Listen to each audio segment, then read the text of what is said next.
Hi friends, இன்றைக்கி நம்ம பார்க்க போகிற டாபிக் பார்த்தீங்கன்னா சிக்கன் பிரியாணி தான் பார்க்க போகிறோம். ஸோ சிக்கன் பிரியாணி குக்கரில் எப்படி குழையாமல் செய்யறதுன்னு பார்க்கலாம். அது இல்லாமல் சிக்கன் பிரியாணி டேஸ்டியாக வரதுக்கும் ஒரு டிப்ஸ் சொல்ல போகிறேன். ஸோ வீடியோவை ஸ்கிப் பண்ணாமல் பாருங்கள். ஸோ அப்போ தான் உங்களுக்கு ஸ்டெப் பை ஸ்டெப் கிளியராக புரியும். ஃப்ரெண்ட்ஸ், வீடியோக்குள்ளே போகலாம். நம்ம சேனலை இப்போ தான் ஃபஸ்ட் டைம் பார்க்குறவங்க நம்ம சேனலை லைக் பண்ணிவிட்டு சப்ஸ்கிரைப் பண்ணுங்கள். பக்கத்தில் இருக்க பெல் ஐக்கானும் கிளிக் பண்ணிவிடுங்க. அப்போ தான் நம்ம போகிற வீடியோ உடனுக்குடன் உங்களுக்கு நோட்டிஃபிகேஷனாக வரும்.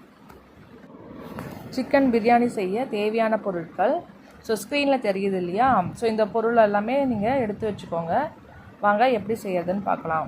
ஃபஸ்ட்டு சிக்கன் ஒரு 1/2 kg சிக்கனை நல்லா க்ளீன் மஞ்சத்தூள் போட்டு நல்லா வாஷ் பண்ணிவிட்டு அதில் கொஞ்சம் தயிர், சில்லி பவுடர், சால்ட் போட்டு ஒரு 1/2 hour வந்து ஊற வச்சுடுங்க. அதாவது பிரியாணி செய்யறதுக்கு ஒரு 1/2 hour முன்னாடி வரைக்கும் ஊற வச்சுட்டு நல்லா ஊறிட்டு நல்லா சிக்கன் வந்து சாஃப்டாக ஆகிடும். ஸோ ஃபஸ்ட்டு குக்கரில் வந்து 2 ஸ்பூன் வந்து கீ ஊற்றிடுங்க. ஸோ எண்ணெய் வந்து உங்களுக்கு எப்படி டேஸ்ட் எப்படி பிடிக்குமோ அதுக்கேற்ற மாதிரி நீங்கள் எண்ணெய் ஊற்றிடுங்க. நான் வந்து 50 கிராம் வந்து ரீஃபண்ட் ஆயில் தான் ஊற்றிருக்கேன். எண்ணெய் நல்லா சூடானதும் ஸ்பைசஸ் ஐட்டம்ஸ் எல்லாமே போட்டுருங்க. அதாவது பட்டை, லவங்கம், கிராம்பு, பிரிஞ்சி இலை இது எல்லாமே போட்டு 1 time வதக்கி விட்டுருங்க. அது நல்லா வதங்கினதுக்கப்புறம் ஆனியன் நம்ம கட் பண்ணி வச்சுருக்கோம் இல்லையா? ஸோ இப்போ நீங்கள் 1 kg சிக்கன் எடுத்துருக்கீங்கன்னா ஒரு 4 ஆனியன் எடுத்துக்கோங்க, கரெக்டாக இருக்கும். ரொம்ப வெங்காயம் தக்காளி போட்டுட்டிங்கன்னா உங்களுக்கு வந்து பிரியாணி வந்து அந்தளவு டேஸ்ட்டாக இருக்காது, ரொம்ப சொதன்னு இருக்கிற மாதிரி இருக்கும். ஸோ அதனால் மீடியம் சைஸ் வெங்காயம் வந்து ஒரு 4 வெங்காயம் நீட்டாக நீங்கள் கட் பண்ணிவிட்டு அந்த இதில் ஸ்பைசஸ்லேயே போட்டு நல்லா வதக்குங்க. வெங்காயம் தக்காளி எந்த அளவுக்கு வதங்குதோ ஸோ அந்த அளவுக்கு தான் பிரியாணி கொஞ்சம் நல்லா டேஸ்டியாக இருக்கும். பிரியாணி அதாவது வெங்காயம் வதக்கும் போதே சால்ட்டு போட்டு வதக்குங்க. அப்போ தான் வெங்காயம் வந்து சீக்கிரமாக வதங்கிடும். வெங்காயம் நல்லா கொஞ்சம் ஓரளவுக்கு கோல்டன் ப்ரௌன் கலரில் வந்ததுக்கப்புறம் இஞ்சி பூண்டு பேஸ்ட் நம்ம அரைச்சி வச்சுருக்கோம் இல்லையா? அதையும் போட்டு பச்சை வாசனை போகிற அளவுக்கு நல்லா வதக்கி விட்டுருங்க. ஸோ ரெண்டுமே நல்லா வதங்கினதுக்கப்புறம் தக்காளியுமே நீட்டாக தான் அரியணும். ஏன்னா பிரியாணிக்கு பொறுத்த வரைக்கும் வெங்காயம் தக்காளி வந்து நீட்டு வாக்கில் தான் கட் பண்ணணும். அதே மாதிரி பச்சை மிளகாவும் நீட்டு வாக்கில் தான் கட் பண்ணிவிட்டு வைக்கணும். இது வெங்காயம் தக்காளி பச்சை மிளகாய் இது எல்லாமே போட்டு ஒன்றா நல்லா வதக்கி விட்டுருங்க. அதாவது வெங்காயம் தக்காளி நல்லா குழஞ்சி அது ஒரு மாதிரி எல்லாமே சேர்ந்தா மாதிரி இருக்கும். அப்போ வந்து புதினா கொத்தமல்லியை நம்ம போட்டுட்டு அதையும் நல்லா சேர்த்து வதக்கி விட்டுருங்க. அப்போவே உங்களுக்கு வதக்கும் போது எண்ணெய் பிரிஞ்சு வர்றது நல்லா தெரியும். ஸோ எந்த அளவுக்கு வதக்குறீங்களோ அந்த அளவுக்கு பிரியாணி உங்களுக்கு டேஸ்டியாக கிடைக்கும். இது எல்லாமே நல்லா வதங்கினதுக்கப்புறம் நம்ம ஊற வச்சுருக்கோம் இல்லையா சிக்கன், ஸோ அதையும் வந்து இதிலேயே போட்டு நல்லா வதக்கி விடணும்.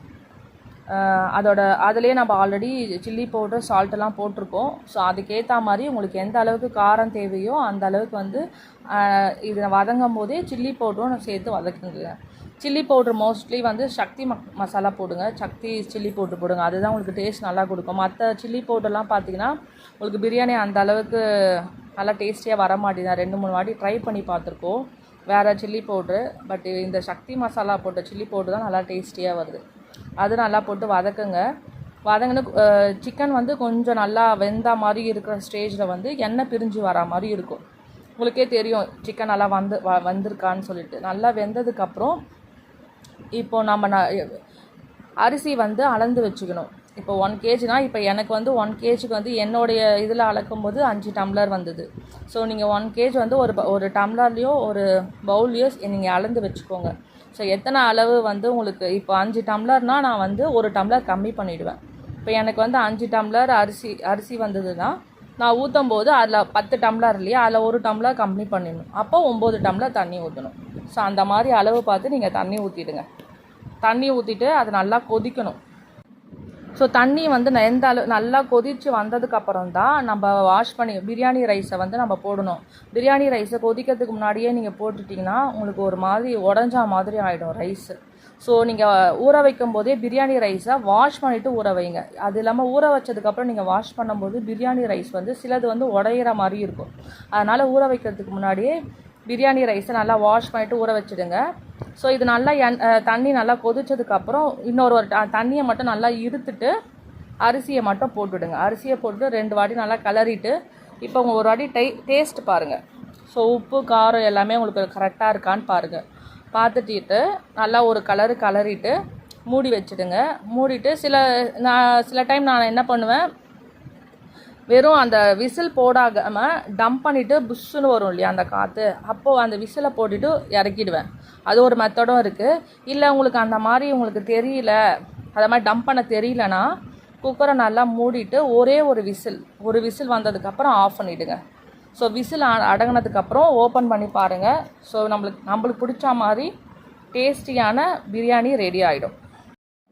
உங்களுக்கு ஒரு டிப்ஸு சொல்கிறேன்னு சொல்லியிருந்தேன் இல்லையா, பிரியாணி டேஸ்டியாக வரதுக்கு. என்ன டிப்ஸுன்னு பார்த்தீங்கன்னா, நம்ம இஞ்சி பூண்டு பேஸ்ட்டு அரைக்கிறோம் இல்லையா, அதை அரைக்கும் போதே நம்ம கொஞ்சம் சின்ன வெங்காயம் இருக்கும் இல்லையா, அந்த சின்ன வெங்காயத்தையும் போட்டு அந்த இஞ்சி பூண்டு பேஸ்ட்டோடு சேர்த்து நீங்கள் அரைக்கும் போது டேஸ்ட் வந்து சூப்பராக இருக்குது. ஏன்னா நான் இஞ்சி பூண்டு பேஸ்ட்டு மட்டும் பண்ணி ஒரு வாட்டி பிரியாணி செஞ்சு பார்த்தேன். அந்த டேஸ்ட்டோட சின்ன வெங்காயம் போட்டு செய்யும்போது அது டேஸ்ட் வந்து வேறு லெவலில் இருக்குது.